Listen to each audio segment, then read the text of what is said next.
The flame will burn bright anew, and the never...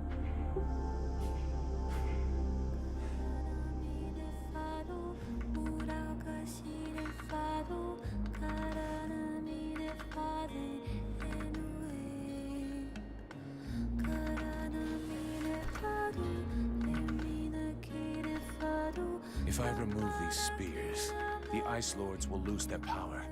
But what will happen to Vertiel? Thy world is weary, all but extinguished. Nothing remains to be saved.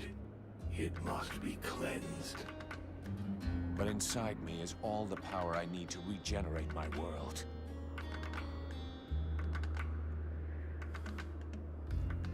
At the cost of mine?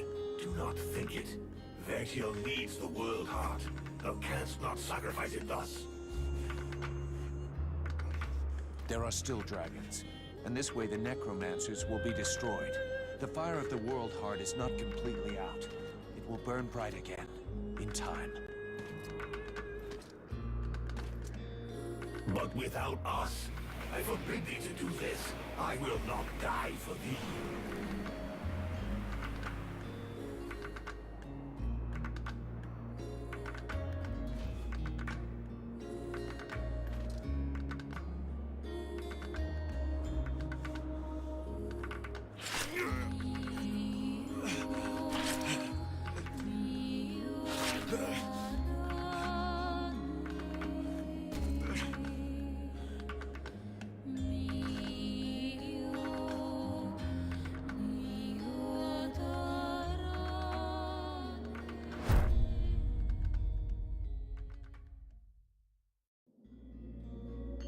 And so ends the tragic, though nonetheless heroic tale of Vulcan Half-Demon. I confess I may have romanticized some aspects of the story, though in my defense, I shall always have something of a soft spot for our dear Vulcan.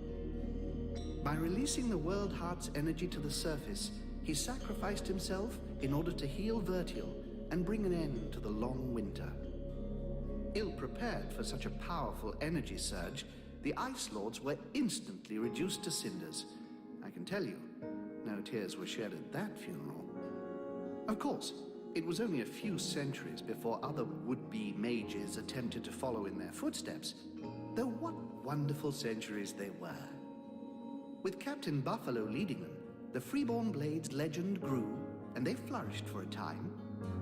Sadly, the legend of Buffalo's immortality proved less than accurate, and after 27 battle wounds and another 40 or so years, he eventually died in his bed, to the great sadness of the three charming young women who were sharing it with him at the time.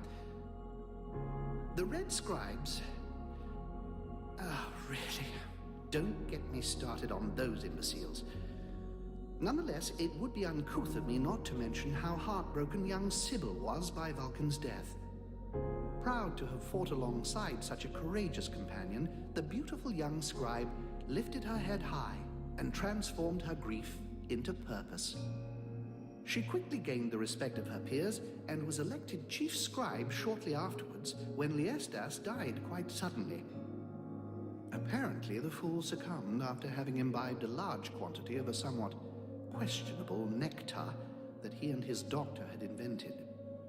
And as for myself, well, my goodness, I fear that is an extremely long story, and you would quite literally die of boredom before I finished the telling of it.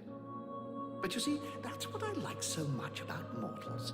Their stories last just about the right amount of time, give or take a few decades, and then they're done. And then they come around again. One thing is certain, I have all the time in the world, so who knows? I may get to tell you other tales, if you live long enough. Toodle-pip.